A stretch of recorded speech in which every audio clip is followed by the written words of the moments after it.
It's time to check your money with America's Money Maven, Vicki Brackens. Vicki Brackens is the president of Brackens Financial Solutions Network, LLC, and a registered representative of LPL Financial, member SIPC. Vicki, we got a special guest in the building.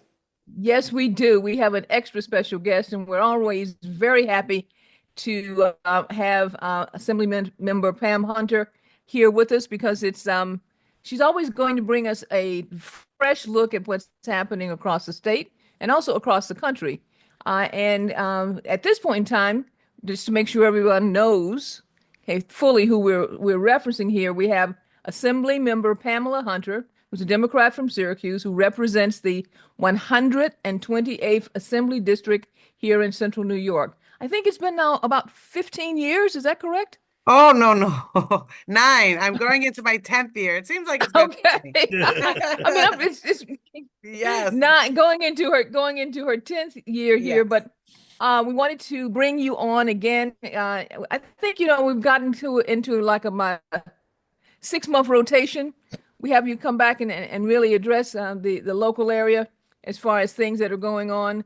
But before we go too far, I want to make absolutely sure that we congratulate you.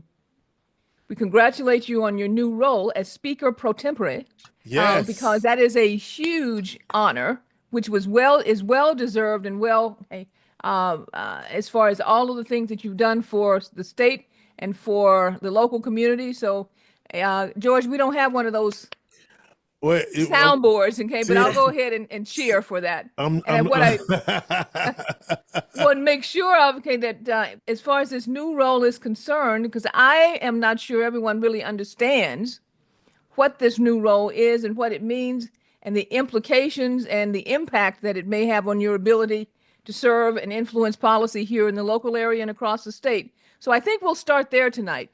Okay. Please explain to us exactly what your new role wait, is and wait, how and wait, what we Vicky. should do. Wait, Yes. Vicky, 1 second.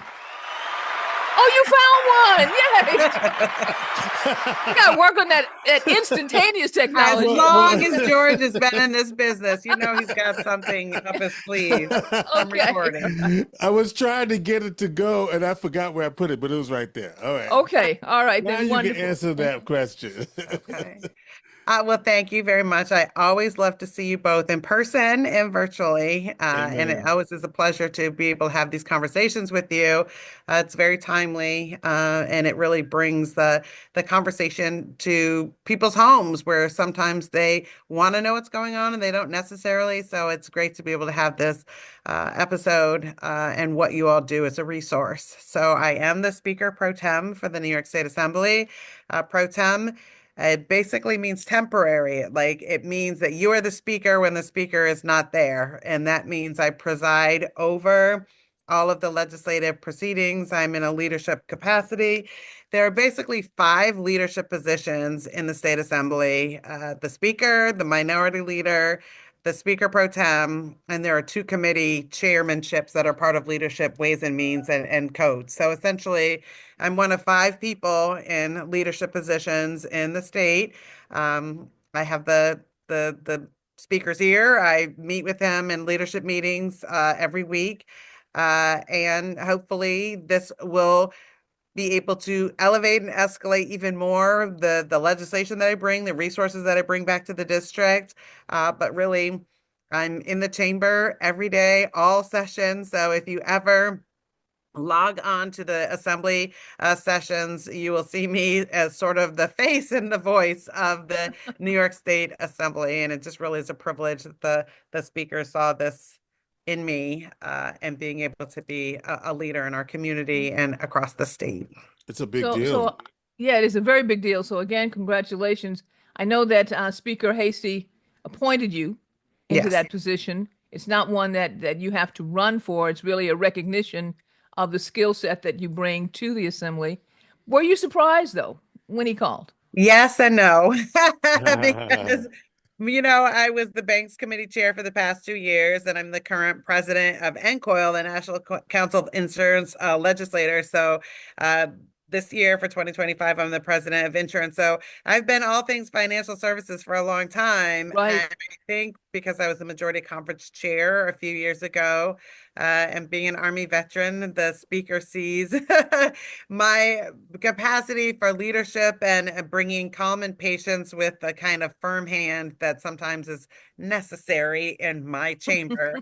And it really just was a privilege. I wasn't surprised, although I think in conversations with my staff, we're like, okay, if there's other committees we could have, what would rise to the top? And this was not necessarily something that we were looking for, but it's something when the speaker asks you, it's a privilege, and you definitely want to be able to step up. And since Mike Bragman was the majority leader a decade, probably around 15 or so years ago, Right. this really is the biggest leadership position in the state that anybody in Central New York has. So, I Yeah. mean, it could mean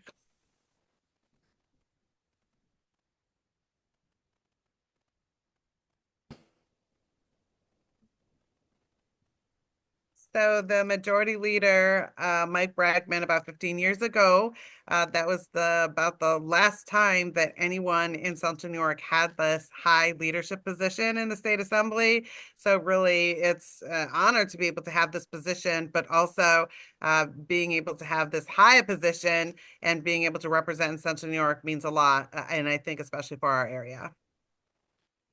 That's Awesome. fantastic, and you know that it's as they say, time really flies. I didn't realize it had been that long, okay, since Bradwin was there. But you mentioned a couple of things while you were describing your surprise and not being surprised in leadership positions and leadership skills. That you were the chair of the banking committee and chair of financial services and banking committee for so long, which is how we usually have our conversations. Are you losing that committee? Correct. Okay. All right. So you are transitioning from that committee. Should we be concerned? No, we should not be concerned. Obviously, I still sit on the insurance committee. I actually was never on the banking committee, but I still sit on the insurance committee. But, Okay. every piece of legislation that comes forward, obviously, I get a chance to vote on it. And, we elevated that banks committee to kind of where it was today. And it kind of was a little sleepy for many years. And I think because the dissection between state chartered and federally chartered banks, Right. that a lot of the work that we were doing was just for state charter banks, but with now buy now, pay later, with cryptocurrency, happening with the bank failures, which we talked about happening. There was a lot that Right. was going on. So it's definitely relevant. So you're not losing me as banks committee chair, but definitely still having the information. And remember, I said I am the president of NCOIL right now, and we do have a financial services committee with that as well. So everything that we're talking about at the state, actually, I get to bring to speak about at the national level as well. Oh, okay. Then so we just wanted to make sure we weren't losing that expertise or losing that influence because I know you have pretty much a bird's eye view not only on what's happening in New York, because with New York being the second largest economy in the country, okay, Texas says they are, but I don't think they are. Somewhere between okay, second and third. We wanted. I know you see a lot of things that are happening not only within the state of New York but across the country, which gives us a bird's eye view of many of the things that are happening there. As far as the new administration's planned economic efforts, how do you think that's, and I'm going to say new administration, I mean the national administration's planned economic efforts. What do you see that as an impact for New Yorkers at this point? It's going to have a huge impact. New York, though we have a large reserve, very large reserve, Governor Hochul has done a great job in amassing, a reserve that we've never had, this much for rainy day. The Right? state does not and cannot supplant any dollars that the federal government does not give back to New York that they have, given for services, whether it's for education monies, whether it's for climate protection policies that we're moving forward, healthcare dollars, the comment that people on Medicaid are people sitting around just playing video games at home all day when the majority of people on Medicaid are actually in long-term care. And so the state can't pay for all of that. And so there's going to be huge repercussions, but we're not putting our state budget together based on the federal government. We have Congress people who are responsible for that, and they need to be talked to and advocated to, and et cetera, for taking care of their budget, because we have our own programs and services that we need to deliver for New Yorkers. Okay, well, speaking of our congressmen and senators, I know, George, you had a question. I'm going to let you go ahead and we were going to Yeah, hold it to the end, but this is the perfect time. Okay, I was since gonna. You reading my since you're mind. here. You read my mind. Okay, So all right. speaking of money, Assembly Member Hunter, we obviously there was a budget deal that was signed by Chuck Schumer and Senator Kirsten Gillibrand, which caused a lot of Democrats to be upset about siding with the Republicans. Senator Schumer explained it as a catch-22. If he doesn't go along, if he lets the government shut down, he says, then that would have had a greater impact, because then it would have given the power over to the president, and the president to choose what what would come back if there was a deal. On the other hand, Democrats are saying, listen, we didn't put you there to negotiate like that. We want you to stand firm and hold the line. And so, what are you team? I don't know how to say it that way, because then I'll put you on the spot. But I want to know what you think about what Senator Schumer did, and and if there's a particular chorus that you're in.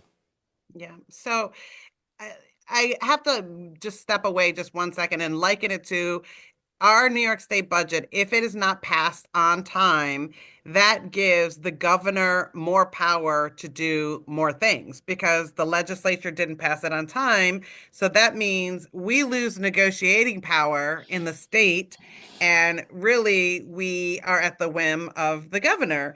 So that's why you work with best intention to making sure that you get the the budget bill passed on time, so that you can get everything that you need. Obviously we have a Democratic governor, a Democratic legislature, so we're probably fighting in the same direction.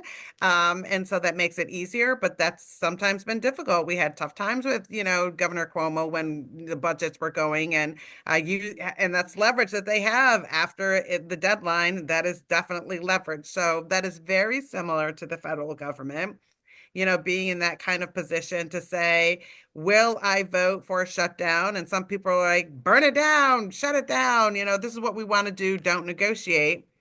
If anybody has ever worked for a company that has not paid their employee for a month, imagine tens and thousands of people who could be your constituents coming to you saying, I haven't gotten paid for a week, a month, 2 months while the government is shut down.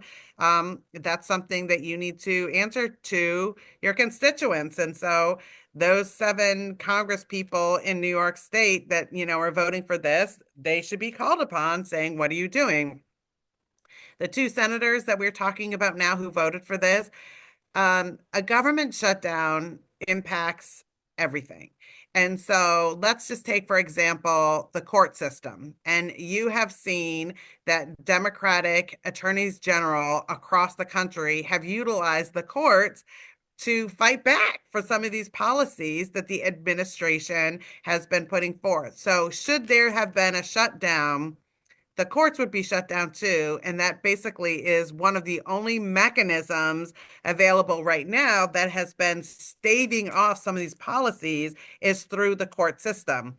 No budget, no courts, no help for any of these attorneys generals to get some of these things stopped, like probationary employees, getting them back to work. I'm Right. looking at that USAID department, and many other things. So while one hand, I can say, this is not what we do. This is not the path that, our elected Democratic senators should be doing. I also have to, as a legislator, know what happens when the budget doesn't pass, and the power that you're giving away. And what we have seen now, New Yorkers are scared. People across the country are scared. They're scared about egg prices. They're scared about, their loved ones being picked up by ICE. I mean, all of these things are happening. And so it's like, as long as the government is functioning, you have employees that are able to assist and help. When that shuts down, there's no protection. And unfortunately, Democrats do a horrible job at messaging. And so I feel like if you had heard that example I just gave when this happened, would you have thought about this differently going after, some of these senators across the state and ours as well, if you knew that they are protecting one of the only things that is helping us right now, would you still feel the same way? Yeah, so you would have voted with the Senator Schumer if you had that vote. I don't know what I would have done, quite frankly, because a lot of these bills are omnibus bills. So, like, you could be voting to protect veterans and be giving millions of dollars for arms to a different country because that's Mm. what these bills look like. So, I did not see the budget bill. I don't know what's in it. I can't know walking in someone else's shoes, but you have to be able to fight back, but you have to be in the game to fight and knowing that we need federal workers to help us. And if they're not working, they can't help us. And I think that is very poignant, something that we need to be thinking about. But how long does the fight continue? That's been 2 months, and he's going to be president for 4 years. So do you spend it all in 2 months? Do you save some for later? Is the fight right now? I don't know. But I do know, the messaging hasn't been very good. And instead of hiding away and not, talking to voters, I think now is the time to speak out and say exactly what is happening, what's going on, why we voted, what was the reason. We did this because we come up with our own, things in our mind when no one's telling us anything. We just come up with it ourselves. And I think Yeah, seeing everything the federal government is doing and not hearing our representatives telling us why they're doing what they're doing, we could just come up with whatever. if Democrats for a lot of the constituency look weak right now, and they don't look like they have an agenda, they have a mission, and it looks like they're rolling over and playing dead. And that's what it feels like. I was talking to Congressman Manning. He says we're fighting every day, and you're right. We're seeing some victories in the courts, but the perception is they're getting those who are not in favor with this administration's policies. They're not seeing the opposition unified, strong, or at least being able to stop it. Perception. Well, but if you think about the numbers, there aren't enough numbers. They have every house They of got it. branch of government. And Yeah. so while Mannion is fighting every single day, thank you very much, they have a very slim margin, but they have enough votes in order to pass things in Congress. In the Senate, that margin is much, slimmer. Had they not gotten those 10, we have our two, but what about the 8 others? I don't know what they're doing in, the other state. But I do agree with you. It does look like weakness, but it's like looking at the big picture. How do you fight? One cannot fight continuously all day, every single day. You can't do it. It's been 2 months. It's impossible for one person to just continue. So you got to pick a thing. What's your thing? Is it housing? Is it Medicaid? Is it Medicare? Is it the migrants? We do polling all the time. And I can tell you, the recent polling that came out said that the majority of people agree. It's like 50-50. Is Trump doing exactly what he said he was going to do? The Yes. people have said yes, he is doing what he said he's going to do. And when they asked about the different policies, like the migrant policies, 70% of New Yorkers said that they agree with what he's doing Wow. relative to our migrant policy. And so, okay, you're talking about that. I think probably the next one will be worse because we'll be talking about the budget. We'll be talking about Medicaid, and that's hitting people, where it hurts. But it's interesting how some of the conversation that you might hear on the street is not necessarily what's being reflective when people are called, for polling.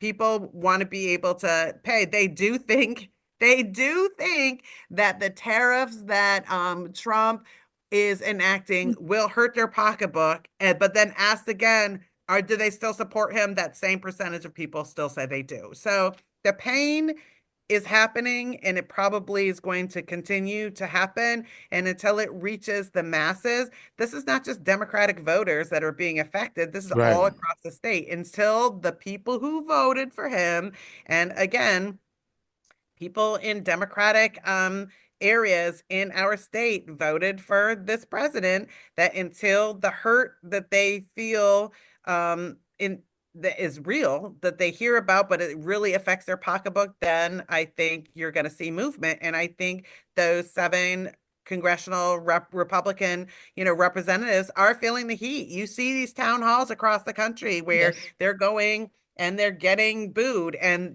they're saying, oh, they're paid Democratic operatives coming to these town halls. No, they're there constituents who are saying, what are you doing? What are you voting? So we're going to probably see more of that. So, you said several things there that I hope we can focus on more, George, you and I. Um, these issues are interconnected. They do not sit in isolation. But a Hmm. lot of times we're viewing them in isolation. You should be working harder. You should be fighting harder. But you got to stay in the game. That's George and I disagree. You got to stay in the game in order to win. And with looking at the numbers across the country, the fact that more than half of the population can't handle a $400 emergency, I know that if the government is shut down, we're putting a lot of people into that $400 emergency that's going to drive them into insolvency in a lot of households. And the That longer that happened during happens, COVID. okay, thank you. It's all over again. Okay, so there are this is a tangled web that at the end of the day, staying in the game was the choice, and I actually agree with it. Okay, Hmm. we had to stay in the game. Okay, in order to because the court system's being shut down, and the things that were actually working were too much to give away at this point in time, because of the levels of protection. But Well, they should have to be had Assemblyman. continued. They should have had Assemblymember Hunter out there explaining it, so Explaining we it, would yes. know it. We 'Cause should have hired you to you should have been explain out it. there explaining it.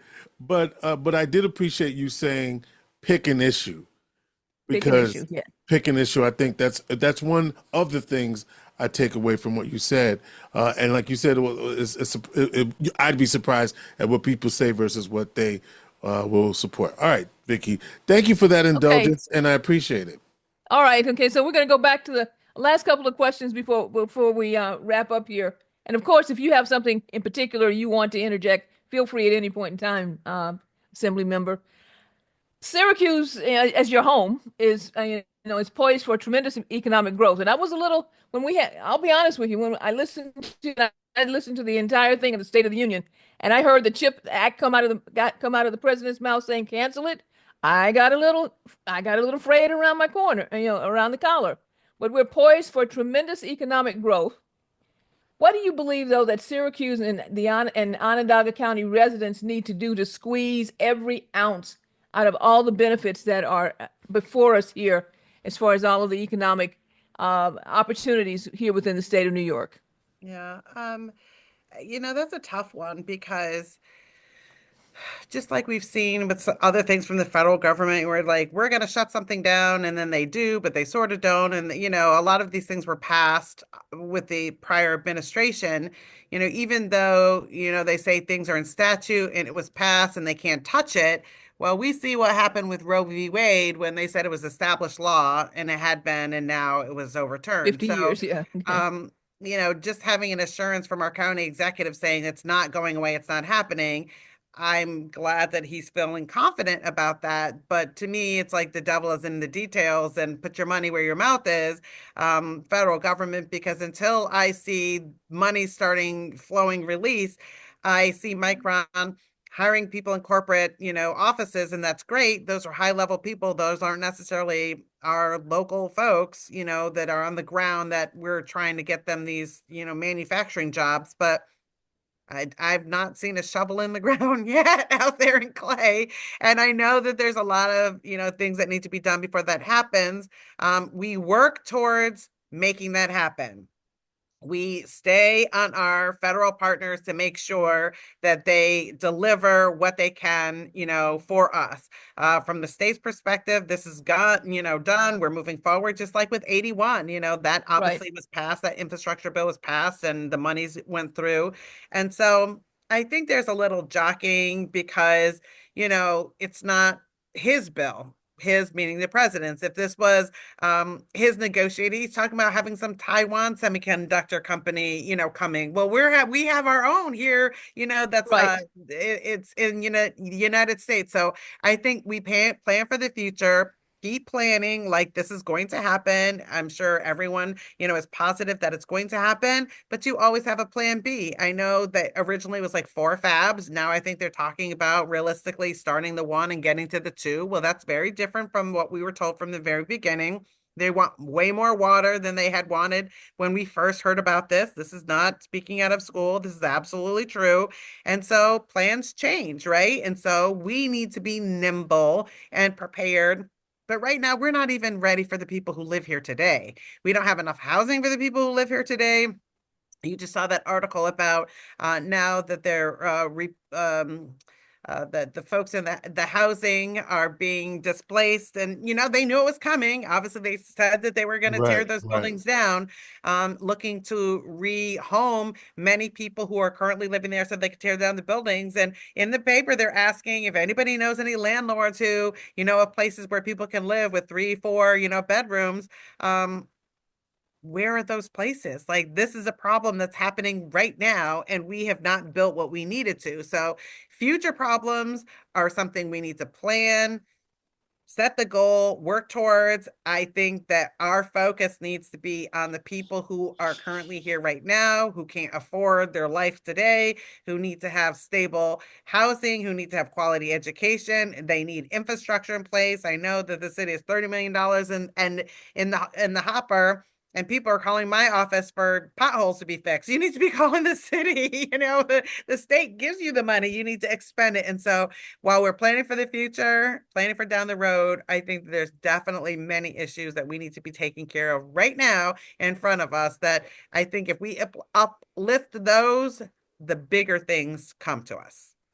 Before you go, Assembly Member Hunter, is there anything you want to say to constituents about actions we can take and things that we could do, especially during this time? Well, first I would say breathe.